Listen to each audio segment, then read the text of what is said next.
There, I will now call the regular council meeting to order, please. And get organized, thank you. Okay, so I'm asking council, please, for approval of the agenda with inclusion of the replacement page that's on yellow. So it's not new business, a replacement page. So that's moved by Councillor Pearson and seconded by Councillor Ray. Any questions on tonight's agenda? All those in favor? Opposed? That's carried unanimously. Thank you. Adoption of the council and committee meeting minutes. We have October the 11th, the regular council meeting minutes. Would someone like to move adoption? Moved by Councillor Pearson, seconded by Councillor Ray. Any comments or questions? I have two comments. At the last meeting, there were two queries from members of the public that I said I would look into and report back on. The first was in regards to use of a park and council policy, and the query was about the location not being reported in the minutes. Our policy is set that our park policy is in place, or park use, and staff will carry out the policy. The question from the public was a waiver of fees, and that was something that council needed to give direction or to pass, which council did. So that's why really that is the only piece that is recorded, because the rest of it will be in accordance with the policy. It's us waiving the fees. So that's what that first one was about. The second one was in respect to a rise in a report of an in-camera motion. Basically, the motion that was in the rise in report is like exactly the same as what was in camera motion. So going forward, if council would like to see more information come forward to the rise in report, then we simply need to add more to the motions. But they are basically one meeting straight to the other, and that's all that comes forward is the motion itself, not the actual report, because council receives that. So that's something going forward. So that's all that I have in regard to those minutes. So I'll call the question then. All those in favor of receipt? Opposed? That's carried unanimously. Next is receipt of draft council committee minutes for information. First off, or the only one, is October 13th, the Climate Change Action Committee. Move receipt. Moved receipt by Councillor Pearson, seconded by Councillor Loggins. Any questions? I just have a question in the minutes. Question to Councillor Loggins. There's just a reference regarding an EV charging station that there could be a grant or something like that available. I'm wondering if there is any information you could forward to myself. CPark is looking at installing an EV charging, so any type of grant opportunity would be more than welcome for them to apply to if they're out there. Yes, I have that information, so I'd be happy to forward it on to you. Yeah, please. Thank you very much. Anything further on those minutes? All those in favor of receipt? Opposed? Carried unanimously. Okay, we do have for delegations and special presentation. We do have a presentation from Community in Blooms. I'd like to welcome Mr. Bruce Hoban. Thank you. Hoban, thank you very much. If you could please come forward, please. And if you could just turn on the microphone with the button there, that would be great. Thank you very much. I'm in business. Thank you. Well, good evening, Your Worship, members of council, and ladies and gentlemen. You were involved with the 2016 Communities in Bloom program, and we had the provincial event to recognize all the communities on October 1st in Hope.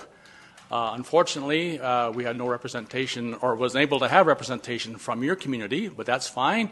And usually what happens when you don't show up, we mail it to you. And I thought, that's not nice. We should make a more formal presentation. And since I live in Victoria, it was a very easy process. So I am here to present to the District of Sault their certificate for 2016, and the district received 5 blooms. As part of our evaluation, we also have to come up with a special mention of a feature of your community. And when Peter Crawshaw and myself, my co-judge, went around the community, we had a number of features that we thought were worthy of this. So on our last night at the Prestige, we sat down and started to debate what would be the one we'd want to recognize. And the special mention for your community this year is the Sun River Community Gardens. It's a wonderful place. We found when we had our lunch there that day to find the work being done by the community gardens, the food bank, the heritage orchard, the healing gardens were all outstanding, and it was really a showcase for your community. So it was very easy for us to come up with that as your special mention. That's indicated on the certificate. As well, you get the report that we put together, why you got 5 blooms, and other things that you might want to consider for the future, because we're hoping that you as District of Sooke will be involved in 2017. In fact, they always make sure the application forms are in here for next year, so that's there. And of course, communities that receive a 5 bloom rating receive a banner to place that showcases that in 2016 you were a 5 bloom community. I noticed out there you had one from before. Now you can add this to your trophy case, as you might say, for Communities in Bloom, and you should wave it proudly. Again, on behalf of the British Columbia Communities in Bloom program, I'd like to congratulate District of Sooke for achieving 5 blooms this year, and we look forward to your participation in 2017. Thank you. That's great. Thank you very much for coming out with these items. I really appreciate that. I also would like to take a moment to thank the committee members that worked very hard on Communities in Bloom, and to acknowledge both Councillor Brenda Parkinson and Councillor Rick Casper, who did a lot for the event. So thank you very much to both of you and to everyone else.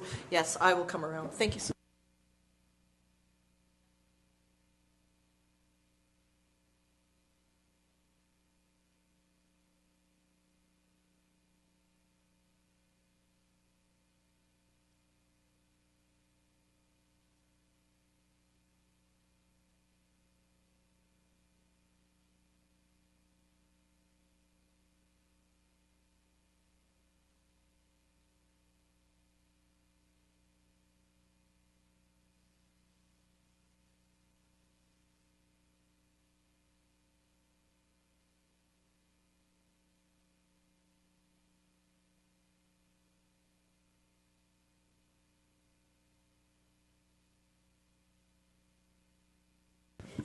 Okay, that's great. Well done, everyone. The report will be circulated out to everyone to see.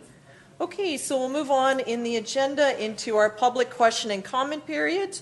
I'd like to welcome we don't have any public hearings, so the public period is for any item on this evening's agenda. And when you come forward, please have a seat, turn on the microphone. You have 2 minutes. We need your name and address. And if you could identify the report that you're speaking to, then we can all turn to it so we know what the context is. Thank you.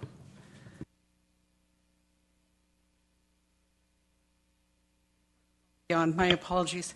Thank you very much for this opportunity. I just wanted to acknowledge and thank the planning staff that were wonderful enough to open the door to the community centre and allow access to the elevator. Even though the planning staff isn't here, I really appreciated the opportunity. I'm sorry it's not on the agenda, but I felt it was really important to acknowledge your staff for their work that they did to ensure that I could get to the presentation. Thank you. Thank you very much. We appreciate that, and thank you, staff.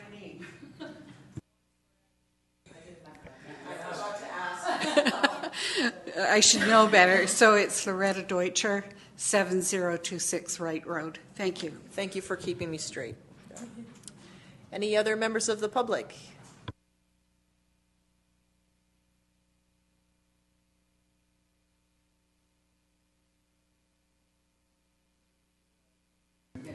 If you need to turn on the microphone and your name and address, please. Sorry.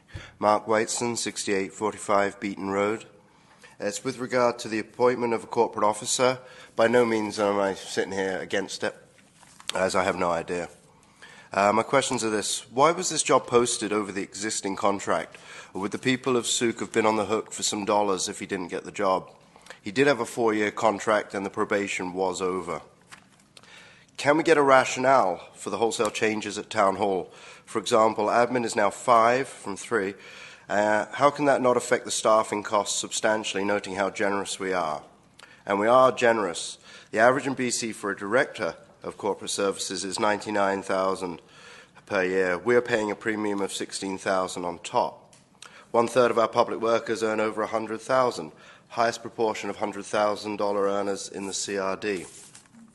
This is not a dilapidated town in a horrible area. It is a fabulous place to live and work, with hundreds of public workers of all levels commuting into Victoria and beyond. Why do we need to pay a premium? I venture to say that many of these commuters are more than qualified and will take our public service jobs for less money and less benefits. Why do we pay 100% benefits where everyone else in the CRD pays 80% benefits? The difference in cost to the taxpayer is $111,000, just ever so slightly short of the cost of another police officer. Who are our negotiators? Why are we so generous, and where are our priorities? Okay, thank you, Mr. Whiteson. Your comments and questions are noted for the record. Thank you. Okay. Other members of the public that would like to speak?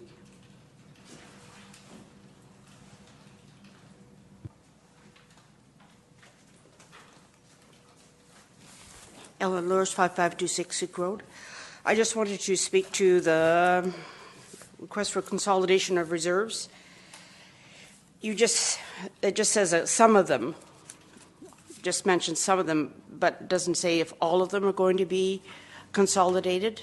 And it kind of troubles me a little bit, because if you have the gas tax reserve, the fire reserve, and Parkland Reserve, for instance, and they have them all in one lump sum, how do you know which one you're drawing from if you put them all under one, just for instance? So I'm just not sure how you're going to manage that, because it doesn't go any further to say that.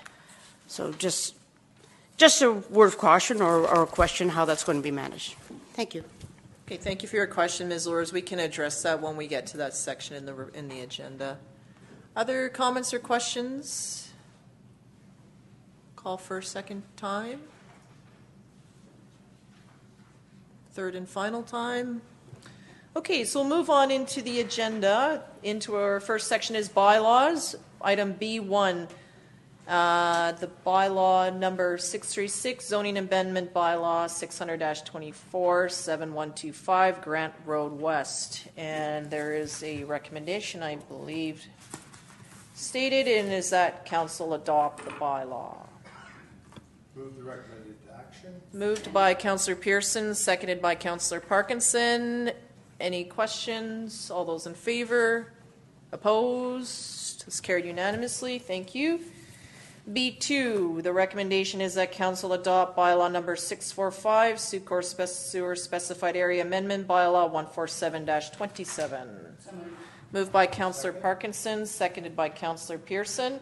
Any comments or questions? All those in favor? Opposed? It's carried unanimously. Thank you. And the third one is bylaw 654. That is that council adopt bylaw 654, permissive tax exemption for public parks and recreation grounds, not-for-profit corporations and public authorities amendment bylaw 338-5. Moved by Councillor Berger, seconded by Councillor Loggins. Any questions or comments? Question from Councillor Casper. Just out of curiosity, have we passed, or are we coming close to the 10-year cycle or lifespan of the previous tax exemption provisions that were made by bylaw? I think 2006 or 2007. Is that getting close? If I may, the Chair. Yes, I think it was noted in the report that that was at the last regular meeting of council, that in 2018, so next fall, we will be looking at a new 10-year permissive tax exemption. Thank you. Okay, any other questions? All those in favor? Opposed? It's carried unanimously. Thank you. Reports requiring action number RA1, information handling and privacy policy. We have a report here with a recommendation and a presentation from staff. Or any questions to staff regarding the policy? It's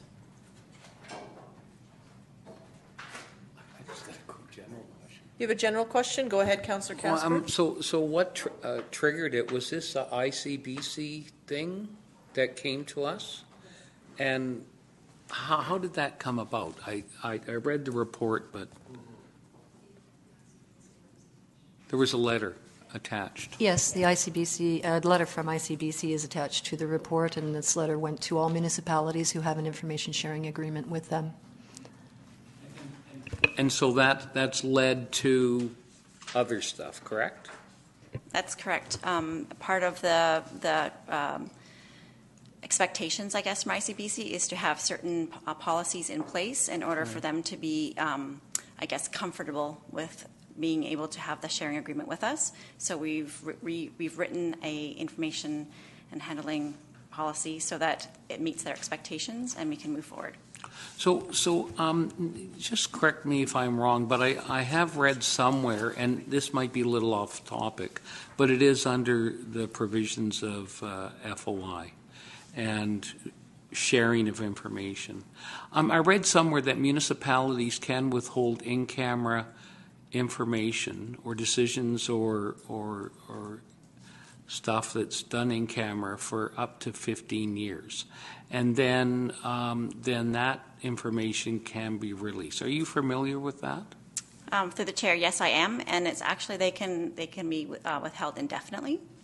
Okay, so bearing that in mind, if there's some recognition of holding in-camera information up to or refusing up to a 15-year period, then maybe we should look at a policy where we should do some routine release of in-camera information that really has little or no significance anymore. And perhaps that could be a sign of perhaps being a little more open and more transparent.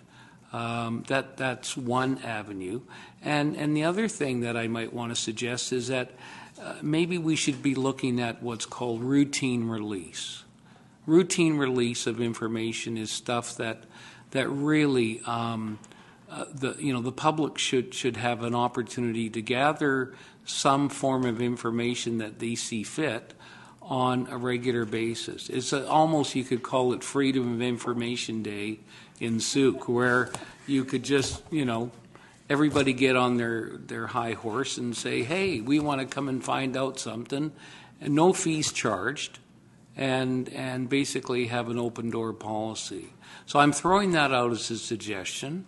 And, sometimes we may look a little more favorably to the public if we take those types of opportunities. It's food for thought, but my main point was to ask that question under the FOI and in-camera information. Thank you. Welcome. Councillor Parkinson. Through you, Your Worship, and I'm gathering that you are the privacy officer then, Ms. Rear? Through the chair, I am actually the FOI coordinator, and the head of the FOI is Mr. Joseph. Okay, thank you. And I was just curious, so when we are in camera, if we rise and report, isn't that when the information goes out to the public as well? So would that be a difference? No, that would be correct. So on any of our meetings then, we can rise on report that day, and then at the next meeting it should be released to the public? Correct. Okay, thank you. I think if I'm not mistaken, Councillor Casper wanted to look at things that were the sort of 15-year mark that don't need to be held. So is that the Freedom of Information Day? Come and look at well, that's just one example of what you could do, Sure. right? And I know, it's been of some topic, i.e. the release of in-camera information and perhaps FOI requests made. So keeping that in mind, there could be a standard set that this council deems that any information that isn't of a personal nature, okay, you got to draw a line somewhere, but there are some decisions that have been made and acted upon that may not have any relevance whatsoever right now, 10 or 15 years after the fact. There's nothing to protect.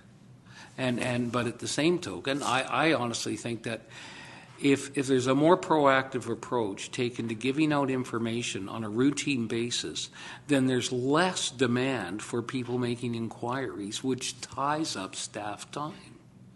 And so, why not open the doors? Hey, here's the vaults, they're wide open. Fill your boots.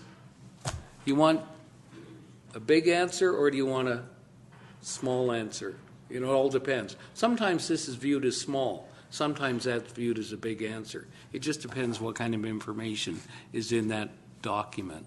So, I don't know, I just throw that out. That's my view of it. Do something different. Yeah, we have seen staff start. We had a block of in-camera resolutions that we rose and report on last meeting, I believe, that came forward sort of so that we are on top of these things. So staff is proactively already doing that piece, but certainly, to our CEO, please. Thank you, Your Worship. Through to Councillor Casper. It's certainly something that we would be engaged in doing so, and I'm looking for direction from Council should this is what you wish to direct staff to do, and we can make sure it's a normal matter of business course. Okay, well, we can look at the first one, and that's straightforward. It's to do with the report and that was done in response to the letter received, and the recommendation is basically that Council that the District of Sooke information handling and privacy policy as presented in the staff report dated October 24, 2016 be approved. So moved. Moved by Councillor Casper and seconded by Councillor Pearson. All those in favor? Motion is carried unanimously. Is there something else that you would like to move, Councillor Casper? Well, I'm not advocating that we create more work for staff, but I don't know if there's a sense around the table that other members would be supportive of bringing forward an opportunity of saying, hey, today or one day a month or one day every 3 months, we're going to have an information day in Sooke, and people can come in, no fees or charges, and gather information on a routine basis. And it's kind of laid out that way. Try something. And if it turns out to be a big problem, well, then we should hear about it. But I'm supportive of giving out information. I feel everyone here is, and staff would be as well, just in accordance to laws and protection of privacy and individuals and the like. So perhaps that's something that we can think about, and then when we actually have some more concrete ideas on what that looks like, because there is a process still that needs to be in place. RCO. Yes, thank you, Your Worship. Through to Mayor and Council, staff need to know if you're providing us with direction to come back to you with what that might look like. Would someone like to move a motion? Well, I would move a motion without creating a lot of work that perhaps staff could look at adding an additional policy that There's a motion drafted. What do you think of that? That is that staff be directed to examine opportunities to provide greater access to district information, provide a report to council. as a routine release, right? Sure, I'll support that. We would need to know what that looks like. Councillor Parkinson, then Pearson. Through you, Your Worship. Does that mean that when the public comes in, they ask staff, then they get the information? Or does the whole report come to council and everyone so everybody sees what's being asked? I think that would be something that's the type of direction that staff would want to know as we create this. So I think it's just a matter of starting something, and then it's something that we could see. It may be the case that whatever is distributed to the public gets circulated to council as well, so that when you're asked about it later or the media phones, you have the information in front of you. So it's just more, that's something to be mindful of. Councillor Pearson, then Ray. Okay, I'm kind of, so this motion for me is a little ambiguous, I guess is probably what I'm thinking. So you're talking specifically about in-camera information? No? Well, because the public has a point to be at every meeting anyway, so all the public information is already public. So what are you talking about? Like, you're confusing me to say that you want to release more information and then we have a public process at every meeting and everything is public. It's just the in-camera stuff that you're trying to have a more access, more freedom of information to what it hasn't been released through a Rise and Report, and it's sitting on a shelf somewhere, and you think it's redundant? I guess through the chair to No, like it's because this motion here says examine opportunities to provide greater access to district information. What we started talking about was protecting information where it has personal information. So you kind of got me going around in a circle here. Well, look, I feel that the public shouldn't be burdened by having to make an application to find out some information.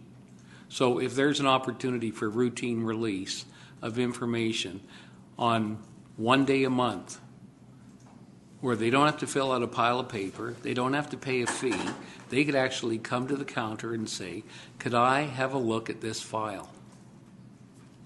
And very simply, without having to put in a request for freedom of information to get that information. And I think that if that opportunity is more readily available to the public, it has a tendency to demonstrate that we're open and transparent. Because technically, right now, people have to fill out a form in order to get access to information that isn't readily available on this agenda document or isn't in a staff report that council receives or posted on our website. So that's what I'm advocating. We actually do more and make it easier for people to get access without violating personal information.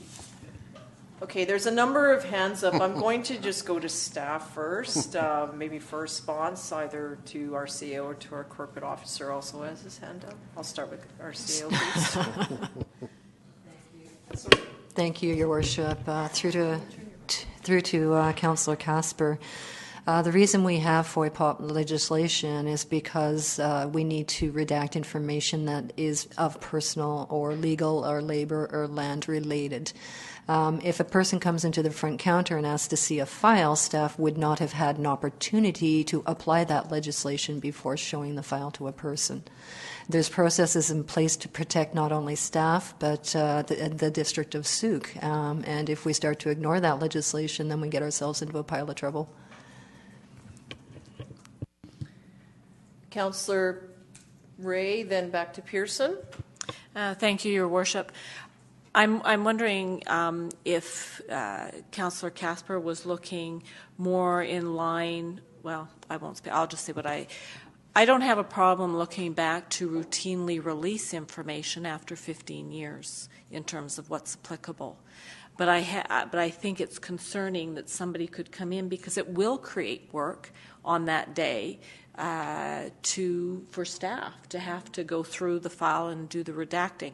If council wants to look at starting as the federal government does after so many years, they automatically start to release information. That's one thing, but I think coming back and just having a day for anybody to come in and ask questions, I think that can create a lot of work, personally. Thank you, Councillor Pearson. Okay, through the chair to you. So usually Councillor Casper keeps me in the loop with his thought process, but I'm having trouble keeping it. Are you talking about people coming in and getting any information they want on one day? They can walk in and staff has to then go find that information and redact it and then give it to them on that day? Or the request comes in that day and then they get it somewhere? Like, it sounds like to me that you're, am I missing something like here that, I walk in and I get, sorry, through you, I walk in and I want some freedom of information from last week's in-camera meeting, and here it is. I don't know, that just sounds right to me. Is that what you're asking for? So where's that proposed motion?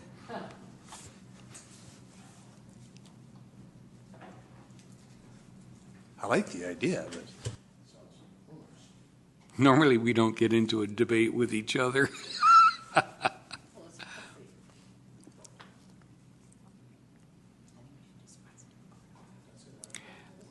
I'm just waiting for there's a proposed motion. I'm willing to make the motion because it at least gets the ball rolling that staff can give us some ideas as to what should be done. Okay, so the motion that staff be directed to examine opportunities to provide greater opportunities for the public to access district information, provide a report to council has been moved by Councillor Casper and seconded by Councillor Parkinson. So just for myself, in the report that would come back, just a very brief walkthrough on if someone came in and asked a question like, when can I burn? You know, those sorts of things are answered on spot, or is there, what did council do with this resolution? You know, those things are answered daily as they come in. Anything that does fit under privacy, though, there is a process. So perhaps the report can just sort of say, this is what the process looks like. Because the thing is, if you create a day or 2 days a year, staff will be spending their entire days doing that and nothing else. So we have to be cognizant of that, for sure. To our corporate officer. Thank you, Your Worship. I just want to point out one thing to Council, or a couple things to Council. First of all, to Councillor's comment about cost, the majority of our FOIP requests do not incur a fee. There are a few that do, depending on the size of the package that we produce. I can tell you honestly, as a FOIP coordinator, setting an expectation that staff could walk in on a particular day and we're going to be able to redact the information confidently, I think is beyond what's expected, because we go through some documents for days to make sure that we redact what's supposed to be and that we provide that fine balance between the public's right to know and the public's right to be protected. It's important to set, I think, realistic expectations. This almost to me seems like a question of what information needs to be on our website or what the public needs to be available. If they need more information on our website, we are glad to put it there. But we need to really think about what information our public needs, and then we can respond appropriately. Thank you very much. Councillor Loggins? Thank you. I think that this is a topic for another day. I'm not quite sure where it fits into the agenda tonight. I also think that it's possible that we could fit this into a communication strategy that we will be receiving from the CAO instead of having it become another document all in itself, because the real issue here is the lack of trust between council, the district, and the people of Souk, and not so much access to, this is access in this sense, which is just too vague, and will just confuse staff. So I'd like to see this information, but perhaps presented in a different way. Yep. No, I agree with you, and I also agree with Councillor Ray just in terms of what the federal process looks like in terms of letting things release after a certain time period is lapsed. I think that makes sense. So any further discussion on the motion? This is sort of coming up on the fly, but a report will come and we can look at it later and more time to think about it. All those in favor of the motion? Opposed? Councillor Loggins opposed. Thank you. Okay, we're moving on into RA2 Class 5 tax ratio. This came from our finance department. And there is a recommendation. Are there any questions or anything further from staff at this point? Yes, I have a question. Do we do this every year at this time? Like where we set a ratio, or I'm just curious because it seems like don't we usually set the ratio after we've determined our budget, or is this particular class different? This issue is a separate issue on its own. We've had a number of questions about the business and Class 5 tax rates. So we thought we'd take a look at it. And the table on page 50, you can see the comparisons for neighboring communities. And then when we go through our policy, which is on page 51, we are meant to have the Class 5 tax ratio at 3.4, if at all possible. So that's really what the report's doing. We come forward with the tax rates when we do the budgeting. That's the one you're referring to, and that's depending on when we start the budget process this year, then you'll be getting another report. So. Councillor Casper? So, I don't have a problem with looking at this and making some adjustment. I just have a problem with taking the tax shift that will occur and then dumping it on the residential class of properties to make up for the shortfall. If there's a way to give tax relief, my brain works this way. Reduce your operating costs, reduce your costs. That's the greatest form of tax relief. The other thing that I think we should have before we get information or make a decision is what is the percentage of industrial commercial values compared to residential in the municipalities that have been listed. So when you look at the industrial class and the commercial class, there's no reference point as to what is that percentage overall. Now, in Sook's particular case, industrial and commercial values compared to residential is very, very low as far as the percentage. Is that correct? I think it's around 11 or 12% of the total valuation, or is it closer to 15%? There's a spread there. And then if you look at Langford and Colwood and these other jurisdictions, in my brain, I'm assuming that Langford's industrial and commercial percentage is fairly high, especially the commercial compared to the residential, I mean, in the overall scheme of things. So that's why they can afford to make the adjustment and actually lower the tax rate. But in our case, we don't have a huge amount of industrial class land, and our commercial taxable properties isn't that high. And when you look at who's paying the freight in Sook, it's mainly residential property owners, 80-something%. Am I right? Through you, Your Worship, yes, the obvious answer is yes. Residential class pays 85%. So, it's a bit of the chicken before the egg kind of thing, because without making the tax rates attractive, you could lose some of these taxpayers. But like you say, in other communities, they obviously would have a higher overall assessment base for those classes, which makes it a lot easier to do. So it's a tough one. And just further to that, I appreciate the direction you're heading. It's forward thinking. I'm going to go back to some issues that we dealt with in the past around this table. Maybe we should look at amending and changing the industrial zoning classification to allow more permitted uses to make it easier for somebody to do something with their property. Right now, that property's sitting doing nothing. The vast majority of those properties are heavily underutilized, to say the least. And I don't think it's tax burden that's stopping anybody from doing something. It's the fact that perhaps our rules and regulations that we have in place are too onerous. And who in the heck would want to do business if you're sitting there strangling the heck out of what they could be doing? And I'm not pointing fingers. Historically, it's happened in Sook. We've been our own worst enemy in many respects. And that's something we can look at doing for strategic planning when our priority session concludes. Councillor Pearson, then Ray, I believe. Yes, thank you for this presentation. I had to ask a couple of questions through the chair to you, Mr. Blackhall.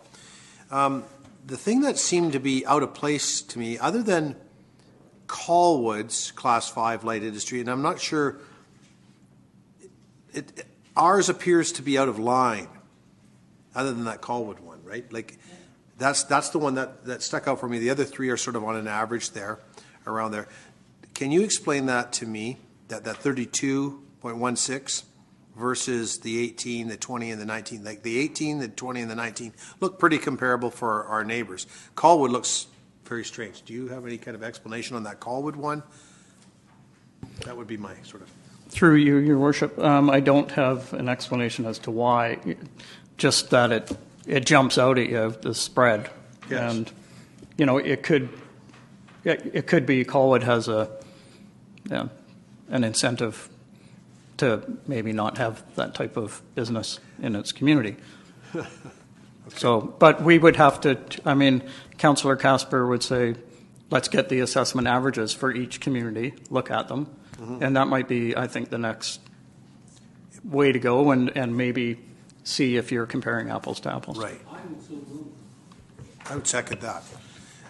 Okay, so I don't know what you're moving. Are you moving that we get additional information and that be these average assessments the values of the industrial and commercial classes. Okay, so you're not moving what's presented. No. Let's get what you're moving sorted. Well, I would move because that it's been staff. seconded, but I don't know what you're moving. I would That move we that get staff new information. supplies with additional information, the assessed values of the industrial and commercial classes from the comparative municipalities as outlined in the report, and to submit that at the next council meeting for a decision.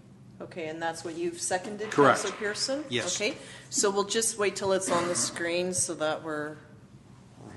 Okay, in the meantime, I'll move on. You're finished, Councillor Pearson? Can I move to No, Councillor? I have one more question. One more question? Okay, sorry, if I still have my mic on, so it's good. Well, in principle, I am supportive of reducing the taxes to the business thing, because if you take it that total percentage and then divide it over the residential, I think we need to offer up our businesses incentives to locate in Sooke and to be successful in Sooke. I think that's part of what I see here. If you remember back to the tax increase in 2012, we made zero increase to the businesses in Sooke. So we've been trying to get down that road for a while. So anyways, I would like more information on this, because there's a couple of things. Because it looks to me that ours certainly is high when you look at the other municipalities, and it's also high in the Class 6, the other businesses. The light industry, I think there's another discussion that Councillor Casper has pointed out around usage and of that, and maybe we can make some businesses viable. Anyways, thank you. Okay, before I go to Councillor Ray, is this the motion that for both of you, you're both in agreement that is what you have moved and seconded? Industrial. It should be industrial. Sorry. It should be industrial and commercial. Okay. Okay, that'll be fixed. I'll move to Councillor Ray, please. Thank you, Your Worship. Okay. Thank you, Your Worship. I guess I'm a bit more visual, and I would also like to see how it impacts across all of the classes. Just getting 5 and 6, you've written it out in terms of some of that information, but I would like to see so I can make a compare and contrast what the differences are. So a bigger table with all the classes would be helpful for me. If we're looking at impacting the residential, I'd like to see what that looks like rather than just seeing 5 and 6. Thank you. Okay, so in that case, are you looking for a friendly amendment then to add residential into this? Because the motion is basically just getting the assessed values on industrial and commercial, or you're looking for different information then? I just don't think you can do one without the other. If you're looking at the tax base across the District of Sooke, across all of them, and you want to adjust one, I think I need to be able to understand what kind of impact that's going to make for the other classes. So I would a friendly amendment to look at providing an outline in the assessed values across all of them. Okay, so to actually remove industrial and commercial taxes, so to outlining the assessed values of all classes from neighboring areas and the District of Sooke. I just want to be comparing apples and apples and oranges and oranges. Is there a seconder for the amendment? Councillor Casper seconded that. Okay, so if we can get the amendment. Staff would like you to provide some advice before you pass this motion. Okay, certainly. Let's just see the amendment up. Through you again, Your Worship. I was just going to add, I'll add a full table. I tried to explain it in the financial impact so you could see the shift. What it does, it obviously has to shift to another class. So that's, unless you already have the assessment base, that's what's happened. Okay, so we have the amended motion up here. Is there any further discussion on the amendment? And that's the change that we see. All those in favor of the amendment? Opposed? Okay, the amendment carries. So now on the main motion, are there any further discussion on the main motion? All those in favor? Opposed? This motion's carried. Okay, so we look forward to that at the next, perhaps the next council meeting. Okay, so moving on then to item RA3, consolidation of reserves. We did have a question come forward from public, and the way that I saw the report was that a couple of categories, so like property tax stabilization, revenue smoothing, are deemed to be very similar, so they are put in together. They would merge together, and then 6 other categories would merge together, but then the rest of the reserves remain as they are. So gas tax remains as is, fire, parkland, land, casino, a number of them all remain as their own reserve, and the ones that would be put together are things: street lighting, future road liabilities, capital asset replacement reserve, emergency road repair, capital works reserve, and capital improvement finance reserve. Those ones are, is it your professional opinion then that those are all they have similar or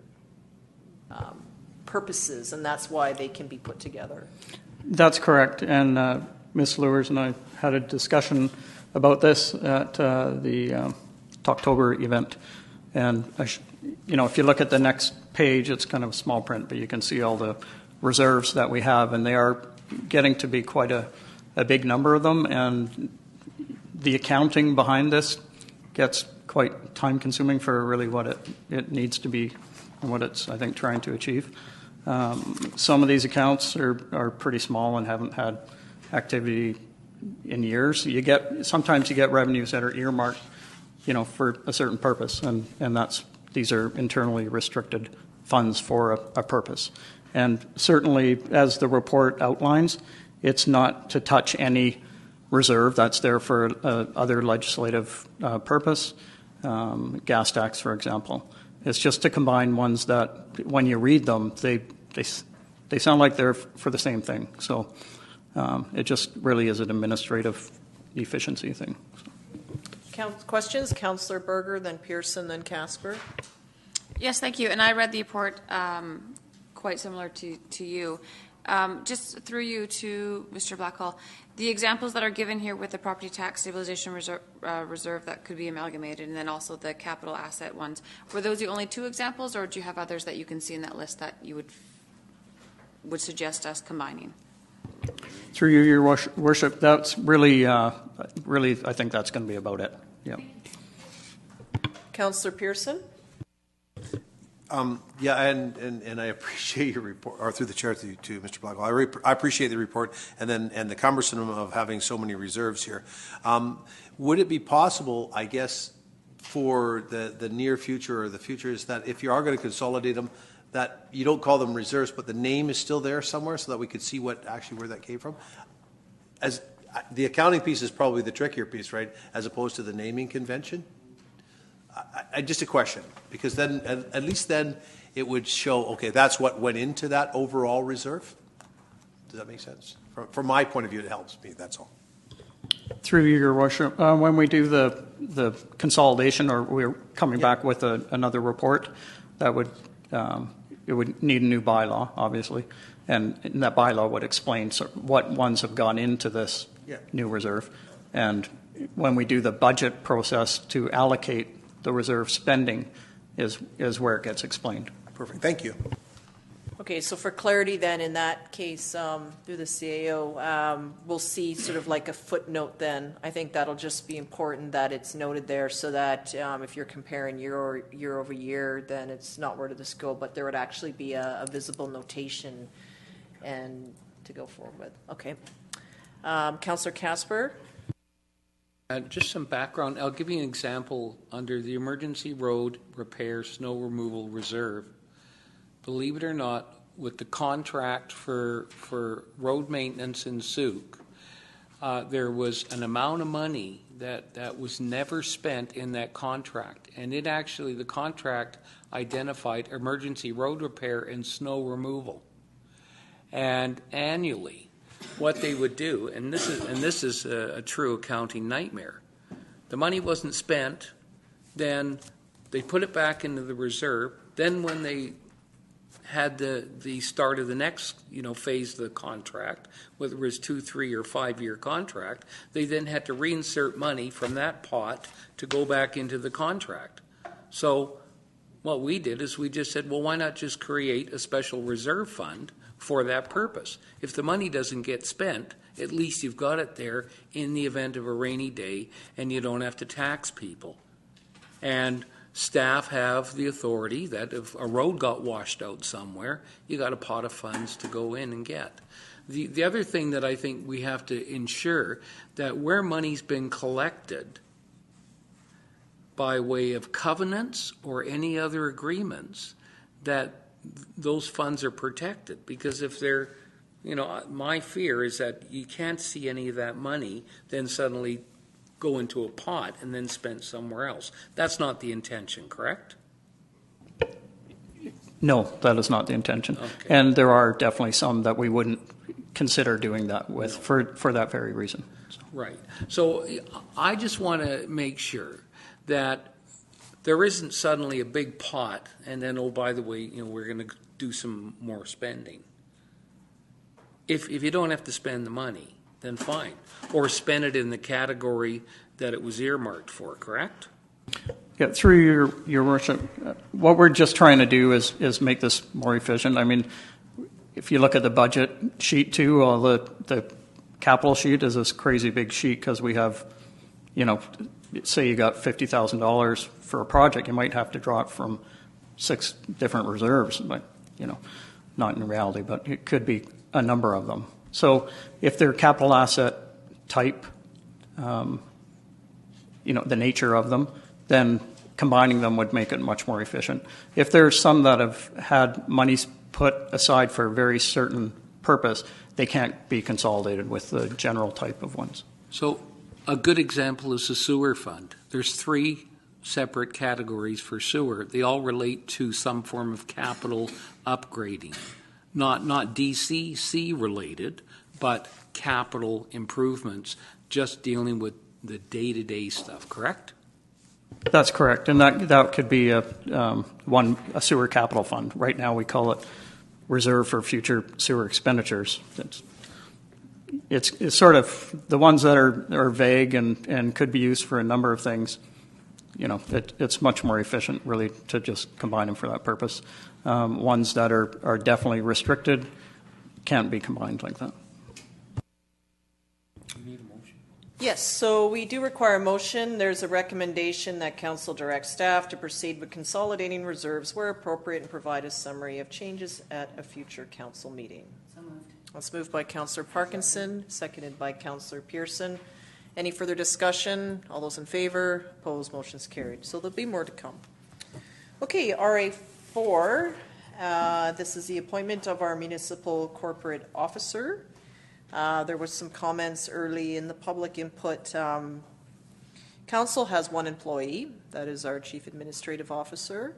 Our CAO's responsibility is to carry out the will of Council and to oversee the budget that Council puts into play. There is a budget that describes so much in all the various departments that is done, and that's what our CAO is doing. So, and then we receive feedback over time. So that is Council's role in the hiring process. We are required by law to have a few positions, Director of Finance and our corporate officer, and that is why those appointments come forward to Council. But our CAO is responsible and oversees the hiring process. There was an independent review panel that did take place to ensure the right candidate was brought into our municipality, and that is what's come forward and brought forward in the report here today. So the recommendation is that Council appoint Mr. Gabriel Joseph as corporate officer for the District of Sooke. That's been moved by Councillor Casper and seconded by Councillor Ray. Is there any further discussion on the motion? Councillor Parkinson. Through you, Your Worship, I would like to have the timeline of employment explained to me. From what I have received, Mr. Joseph was hired on the 1st of February of 2016 for the position Director of Corporate Services. He was hired with a 4-year term ending on January of 2019. He was on probation till August 1st of 2016. We posted the position to the public, which ended on September 1st, which is a month after the contract was signed and he was already into the position. So I do not understand why we would post it for people to apply for a position that was already secured. To our CAO, please. Thank you. Through your worship to Councillor Parkinson, that is factually incorrect. We did not post a position for which Mr. Joseph had already owned. He was on contract. There's a difference between full-time work with the district and contract work with the district. With respect to the timeline, I brought the Director of Corporate Services in on contract, not knowing how long it would take for that director to amalgamate his department and start doing the job that needed to be done. Mr. Joseph did such a tremendous job. And one of the things I want to remind Mayor and Council of is that I did make a commitment to this Mayor and Council and to our public that we would post that position. So I made that commitment twice at a public meeting. So that's what I did. I lived up to my word with this respect to Mayor and Council. And we terminated the contract and hired Mr. Joseph full-time with the district. Thank you. So as much, and I believe Mr. Joseph is doing a great job. I have no problem with that. I do believe that the competition for employment was not in the best interest of the public, as his contract here does not state that he was hired. It doesn't say that it was part-time or he was on contract. It says that he was employed on the first day of February and the ending date would be January 2019. So if it's only for a contract job, that's not for 3 or 4 years.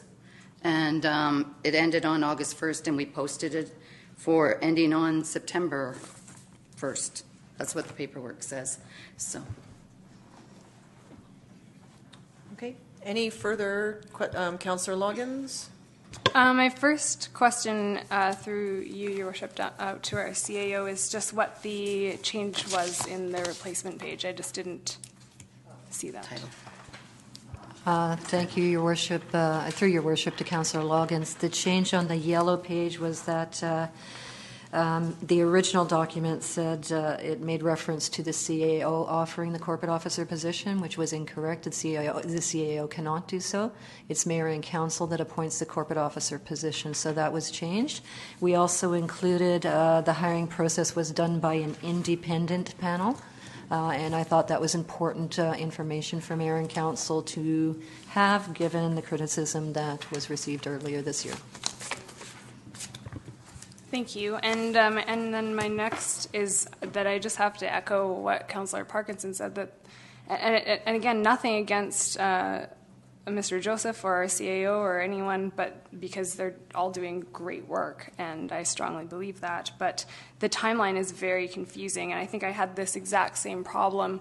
I don't remember exactly when it was, if it was it must have been around January, February as well, when we talked about the two positions of the Director of Corporate Services and the corporate officer and mixing these things together, and or I don't remember what the titles were, but it was very confusing, and I'm getting the same feeling here. I'm not quite sure, and hopefully I can gain clarity on why,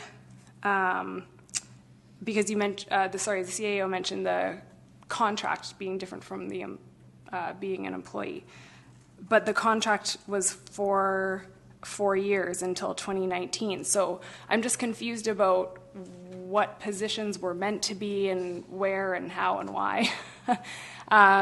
Because right now we don't, with this going forward, then we wouldn't have the Director of Corporate Services anymore, and that's through that 4-year contract. So I'm guessing that 4-year contract is terminating, and we no longer have a Director of Corporate Services, and we now have a corporate officer in that place. So you can see why this is just very confusing to me. Okay. Our CEO, please. I'm reading the report. I'm not reading contracts, so to me the report was very clear. But yeah, thank you, Your Worship. Through Your Worship to Councillor Loggins. The corporate officer is a position that Mayor and Council has to appoint. It doesn't mean that the Director of Corporate Services portion of that work is disappearing. The title will be Director of Corporate Services and Corporate Officer. Right now, he's Director of Corporate Services and acting corporate officer. Yeah, so the difference is that I see is that he was acting, and now he's been confirmed and as corporate officer and not acting. Okay.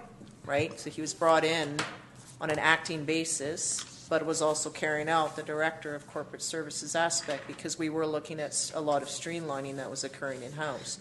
The probation period for that is completed, and now council just needs to endorse the recommendation. Okay, so thank you, that does make sense to me. I was confused about that. I think it's the same problem that, again, I had earlier this year, because I didn't agree with those two positions being put together, but that does make sense to me now. Thanks. Okay, any further discussion on the motion? Councillor Parkinson, your microphone is on. Sorry. Okay. Seeing none, I'll call the question then. All those in favor?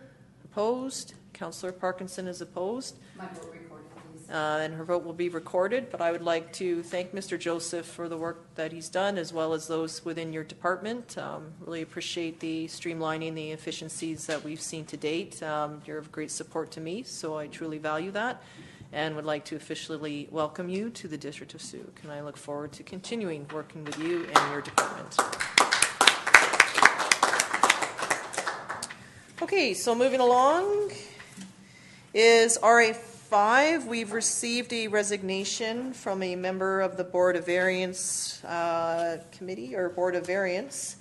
He had noted that he had a business within our municipality which qualified his application, which he no longer has, so such he needs to resign, and therefore the staff have put forward a recommendation to rescind the appointment and that we advertise a call for applications. So it's pretty straightforward as stated. Are there any questions on the report? Okay, Councillor Berger has moved the recommendation as stated, seconded by Councillor Parkinson. I'm guessing that advertising will follow as quickly as we hit deadlines, I suppose. Okay, all those in favor then? Opposed? That's carried unanimously. Thank you.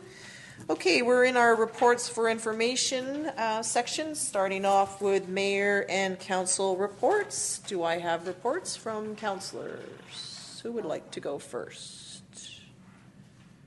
Councillor Berger? Thank you.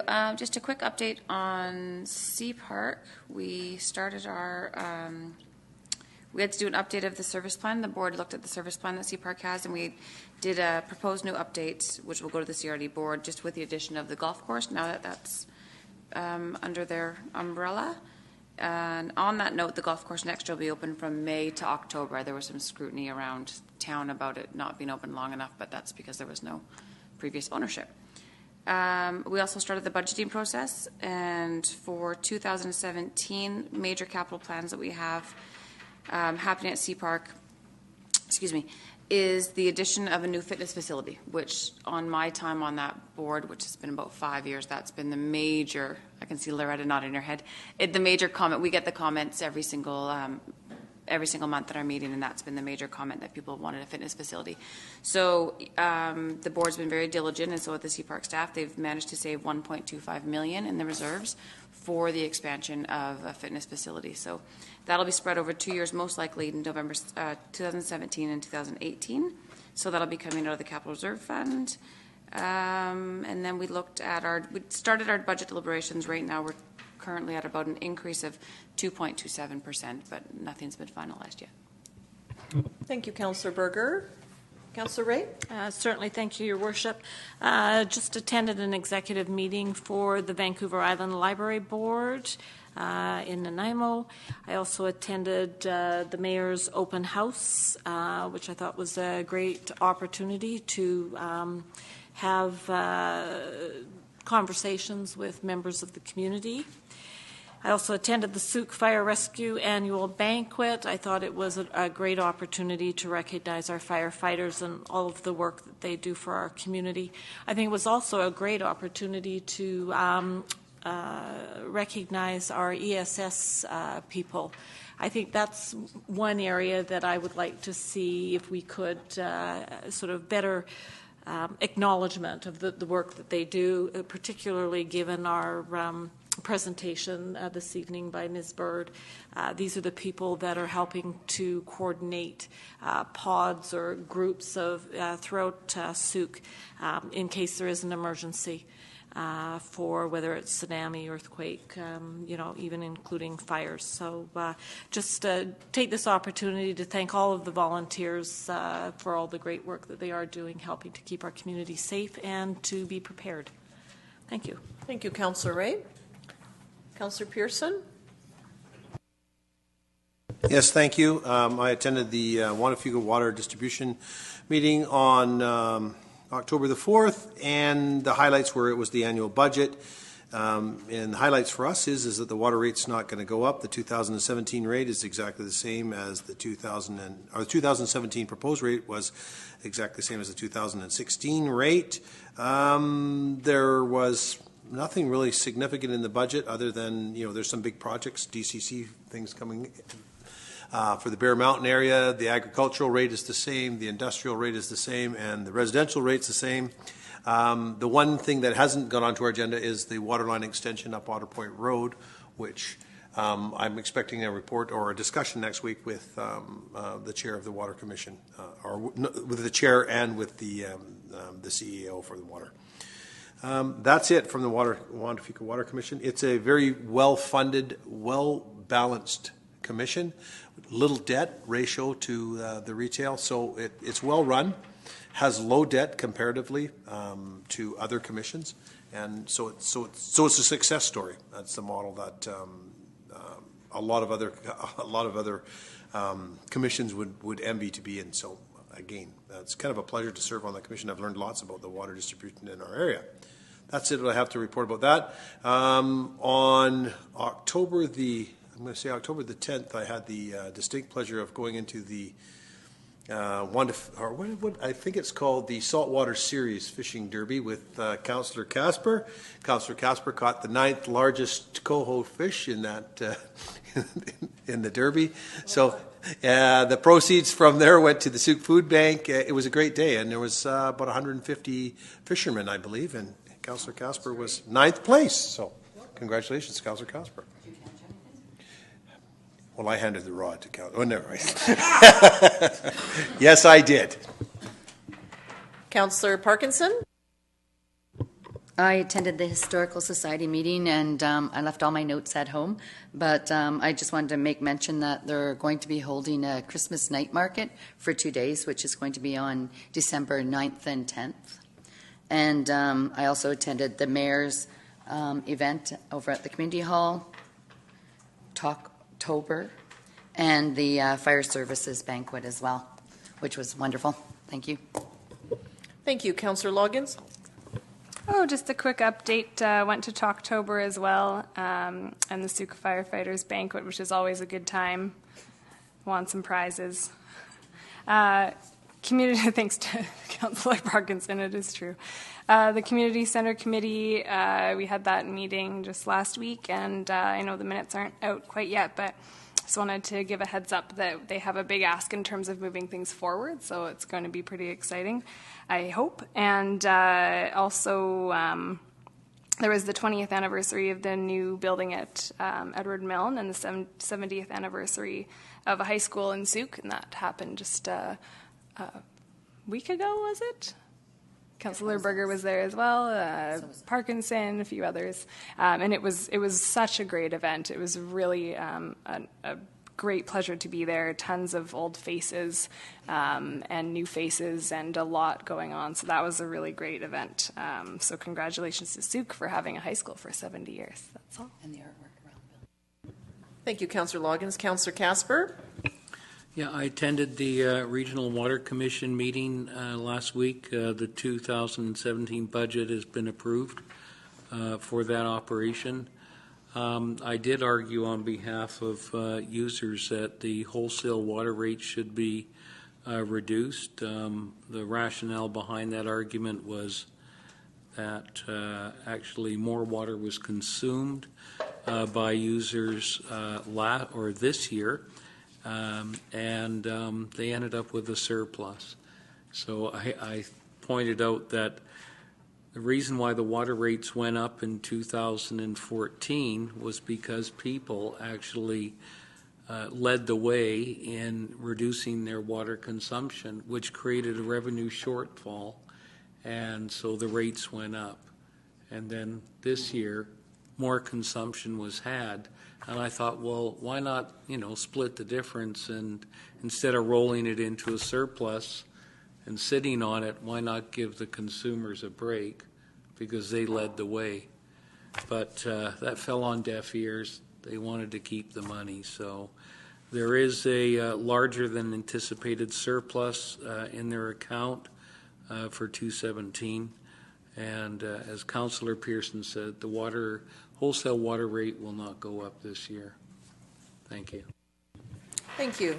Okay, lastly, at the Wadham's annual fun run, the new trails in John Phillips Park were officially opened, and that's created a lot of new walking and hiking, or not hiking, I should say, walking and running opportunities within our park, and it's gone over quite well. With the Primary Health Working Services Group that I chair, we're working on a 2015 report that once we finalize that will be posted online, and we're currently setting our priorities for 2016. Most of it will focus our challenges with physician recruitment and health in the community is a provincial issue, but we'll be looking to put together a briefing note for in anticipation of an upcoming election. At the UBCM, it started for me with the Mayor's Caucus. There was an address from Minister Fassbender. He was talking about healthcare reform, particularly in rural communities, which we are but aren't according to the province.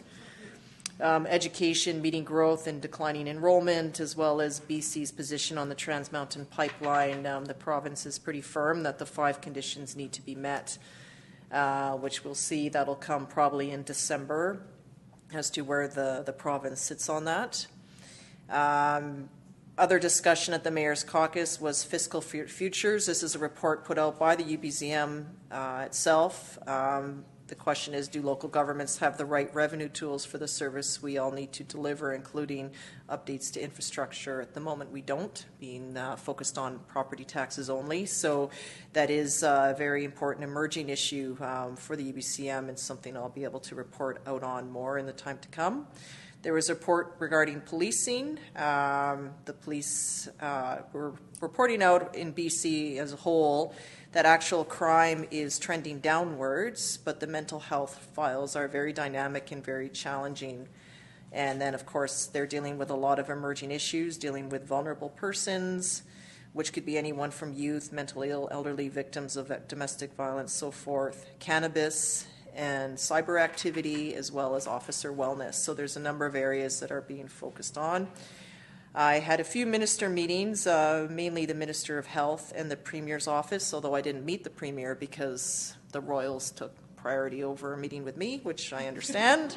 So things were just shifting a bit. Did not meet with the Minister of Transportation, but I understand that their assessment in terms of Highway 14, their report's nearing completion. We'll be meeting in November and reporting out to Council hopefully by the end of the year. I did meet with Hydro as well and had a dialogue just about how improving communication when there's outages and the like. The province also gave an update on the Vancouver Island Major Crime Unit. This is sort of an insurance policy for local government if there was a major event within our community. So that basically is a homicide. If we don't have any protection, we could be faced with up to a $600,000 bill for all the additional investigation that's being required. So what the province is doing is looking at a new funding formula based on your actual crime rate, your population, your tax base, as well as what your homicide rate is within your municipality. We were sort of all hoping, all the mayors, that we would actually have a model to report back and share, but we're not actually going to see anything till probably at the AVICC in April of next year. Also, the mid-size forum, which Souk falls into, a lot of the focus there that came out for me was talking about the marijuana dispensaries, how they're legal but illegal still. Squamish, Merritt, and Nelson were 3 panelists that all spoke. They're all handling it differently, but basically the message was that everyone is waiting for federal legislation to come through, and then we can look at how we will meet those targets. I asked a question when, I think in one municipality, when police have actually come in, what has actually happened in the court system, and it's still processing. So no one has actually had any success in court yet, but we'll see what happens. And also, 9 mayors and chiefs stood together to deliver a final message on Kinder Morgan and the Trans Mountain project as the federal review concluded on September 30th. My message was basically just restating the results of our plebiscite on what we did, what our community did, some follow-up through them. So in keeping with the plebiscite that we did, I think we have done everything we can in terms of meeting expectations from our community on what we do once we pass that. Lastly, I was elected as third vice to the executive of the UBCM.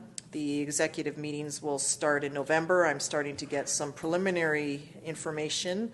I have been appointed to the President's Committee as well as Healthy Communities. I'll be vice chair of that committee. So in the time to come, I look forward to sharing more as I can, and it's a very unique opportunity. In terms of the CRD, I received a letter from the board, which will circulate out in its regards to a regional transportation service. So they'll be looking to either present to council. I just got the letter, so I haven't actually read it, but it'll come to all of council, and hopefully it'll be on the next council agenda. There's a consolidation of services, and we will need to look at passing a motion in support of that, which I hope we do, because transportation in the region is a mess. I don't know how else to describe it in the mornings. For commuters and during the day for people getting to medical appointments. Yes, we're not in the core, but our residents that drive to and from are, and we are all impacted. So it is, now that the sewer piece is out of the way or in the works for the CRD, it's another focus point. But there'll be more information on that. The Parks Committee approved the Regional Parks Plan, which is going forward to the board. The C2C, or Harborview as we know it, will officially open with backcountry camping permitted and some staff on site as well. So that is something that will be impacting our community. It'll be interesting to see what demand that puts on our fire and rescue crew. They're very busy at the potholes in the summertime, so in another area. So that's something I would like to see, just something else to be very mindful of going forward. In terms of water in the CRD, there was a long debate about water going to East Souk into the Anderson Cove area. It passed with a 12 in favor, 10 opposed. There was a big dialogue about no water extension coming out this way. I have received some queries with that coming forward from residents in the North Souk area that are having either issues with their wells or failing, those sorts of things. So I would be looking to you, Councillor Pearson, being with the distribution on how the dialogue goes with Otter Point, and then what process is involved in terms of looking at North Souk as well, if there is one. The gentleman that I spoke to, a few others, will be sending us correspondence, but I think it's in our OCP, and with the new regional sustainability strategy, it's something we need to seriously look at for our municipality. Big thank you to Councillor Berger for reporting out on Sea Park, so that's great. Council did have 2 open houses noted in the strategic plan. We did successfully cover them off in 1 week, but going forward in the new year, we'll be looking at spreading them out, adding a few. I think it gave us an excellent place to launch from. I really like to thank staff for all the effort they did. I really enjoyed the Talktober event. It was great to see a number of different staff members there, meeting with the public as well. And I thought they were both really well done. Thank you to Council for your support, particularly. I know Brenda and, Councillor Parkinson and Councillor Berger were there, but Councillor Ray and Councillor Pearson were right up front with me. So thank you for being in the hot seats. It meant a lot to have you beside me there, so thank you. I do have summary notes from that evening. Staff had them to me right away. It's slowed down with me. I am responsible for that, but the idea is just to look at, sometimes I might say something and then when I read it, it doesn't seem to translate. So just getting a bit of fine tuning and additional information, and then we'll look at having that posted online very soon. So I kind of have it and kind of sat on it and need to do something. So I will work on that. There will be 2 events coming forward for residents to meet the mayor. The next one will be with the Chamber of Commerce over breakfast on November the 29th. That's, I believe, a 7 a.m. start. So for any early risers, that's coming up. Just contact the Chamber for more information, as well as the mayor's levee on New Year's Day, thanks to Councillor Parkinson, who is arranging that. Councillor Loggins greeted our Tour de Rock riders. I was in Victoria, and Councillor Parkinson was unable to attend, so thank you for jumping in and doing that. And I was also at the Fire Department annual banquet. I would like to thank all members of the Sug Fire and Rescue Service, Support Services, ESS, and their families for their ongoing dedication to our community. Greatly appreciate it. And that is all I have. So we will move on to RA2 for our CAO update. Thank you. Thank you, Your Worship. Not a whole lot to report this go around. I will have a more substantial report in December. I'm calling it the year-end report to Mayor and Council from the CAO. It's going to be an extraordinarily robust report, so I'm looking forward to having that conversation with you then. A particular thank you to staff, all staff who showed up at the Mayor's Open House and also the Talktober event, but a special thank you to our corporate services staff who were the organizers behind the scenes and pulled off 2 really terrific events, so thank you very much to them. Great, thank you very much. And moving into correspondence requiring actions. C1, we have correspondence received October 6th from the Provincial Eating Disorders Awareness PEDAW campaign.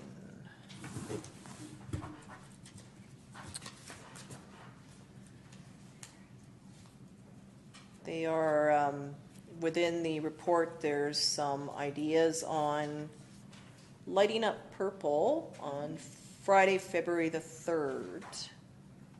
And then if we aren't able to put on purple lights, which I don't know that we are because we're still working at building our seasonal Christmas stock, there are other items here that you can look at doing online that are here posted. So if there's anything, perhaps a motion to receive or any other suggested action, what would council like to do? Motion to receive from Councillor Berger. Is there a seconder? Seconded by Councillor Ray. Any discussion? All those, Councillor Loggins? Yeah, I agree with the motion to receive. I just don't think we have the ability to do purple lights. Nothing against the cause, of course. I think we all feel that way. But, I mean, I'm wearing purple right now. I'll wear the same shirt on the 3rd, I'm sure. Okay. Councillor Pearson? Well, it came up last year, and I think even the year before. And so I guess my question through the chair to staff is, how hard would it be to put up like a purple spotlight for a day or something? I don't know. We have a response from staff. Through your worship, I recall earlier this year we were directed to do some lighting on Municipal Hall, and it was not as simple as it might sound. Oh, okay. Trying to find colored lights is a bit of a challenge to begin with, and then, and I agree with Councillor Logan. This is obviously a very worthwhile cause, absolutely. And if we can find some other way, we'd be more than happy as staff to do that. But lighting a Municipal Hall is not really as easy as you might think. Yeah. Okay, I was just talking out loud. I was thinking that we could just put like one purple spotlight sort of shining on a tree or something. I don't know. It's just an idea. I think if you find a purple light, that would be great. I mean, I managed to find an elf light that projects red and green lights for Christmas, but it's red and green. It's not the appropriate color. Okay, thank you. So I think it's finding something. Yes, Councillor. Pardon me, Your Worship.